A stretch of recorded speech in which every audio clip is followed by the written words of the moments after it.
دوسرا میرا سوال ہے جی، ایک گھروں میں رواج ہے ختم قرآن کا، لوگ عورتیں بیٹھ کے اس کو ایک ایک سپارہ یا آدھا سپارہ یا تھوڑا سپارہ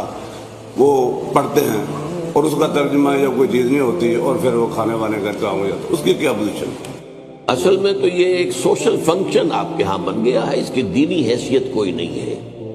بلکہ دینی اعتبار سے یہ بدعات میں شمار ہوگا معاملہ۔